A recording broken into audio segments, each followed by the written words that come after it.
Hi friends, இன்றைக்கி என்ன செய்யலான்னு பார்க்கலாங்களா? நான் இதில் வந்து ஒரு 3/4 கப்பு துவரம் பருப்பு எடுத்து நல்லா கழுவிட்டு ஒரு 10 நிமிஷம் ஊற வச்சுருக்கேன். இப்போ வந்து நம்ம என்ன செய்யலாம்னா, பீர்க்கங்காய் பருப்பு, பீரக்காய பப்பு அப்படி சொல்லலாம் தெலுங்குல, அப்படி செய்யலாம். இங்கே பாருங்கள், இந்த பருப்பு வந்து நல்லா கழுவிட்டு ஊற வச்சுருங்க ஒரு 10 நிமிஷம். அதில் வந்து ஒரு 200 கிராம் வந்து பீர்க்கங்காய் நல்லா தோல் எடுத்துட்டு இந்த அளவுக்கு கட் பண்ணி வச்சுருக்கிறேன். இதில் போட்டுக்குங்க. அதிலே வந்து கொஞ்சம் புளி, ஒரு 5 நிமிஷம் ஊற வச்ச புளி, காஞ்ச மிளகா ஒரு 10 காஞ்ச மிளகா,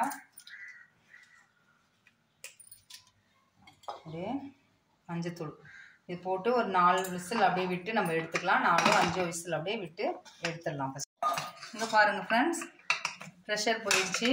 இங்கே பாருங்கள், இப்போ வந்து இது இப்படியே இது பண்ணிக்கோங்க, மசிச்சு விட்டுக்குங்க. ரொம்ப மசிக்க வேணாம், ஓரளவுக்கு இந்த பருப்பு நமக்கு இதாகிற மாதிரி, இந்த காயெல்லாம் தெரிகிற மாதிரி இது பண்ணிக்கோங்க. சூப்பராக இதாகிருக்குங்களா? இதில் சிகப்பு பருப்பு இருந்தால் கூட நீங்கள் யூஸ் பண்ணலாம், நல்லாயிருக்கும். இந்த மைசூர் பருப்பு சொல்லுவோம் இல்லைங்களா, அந்த பருப்பு. இது இப்படியே இருக்கட்டும். இப்போ வந்து கடாய் வச்சுருக்கேன், கொஞ்சம் எண்ணெய் போட்டுக்கோங்க. இன்னும் கடுகு போட்டுக்கோங்க,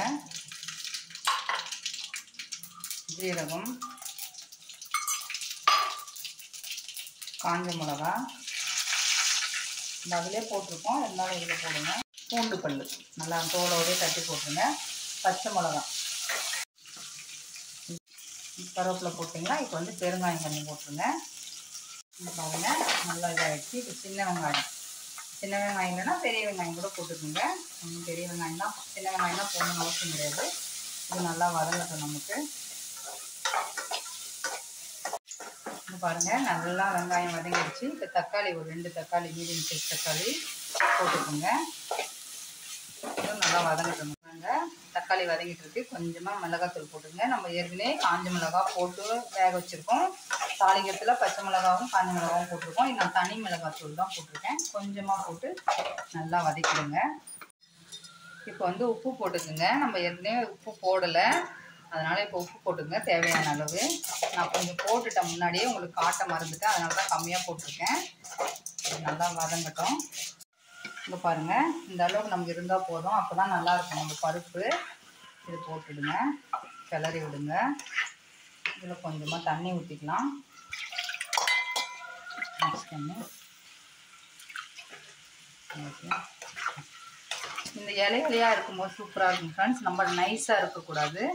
இந்த காயும் அங்கங்கே தெரியணும், பருப்பும் நமக்கு தெரியணும். அப்போ தான் சூப்பராக இருக்கும்.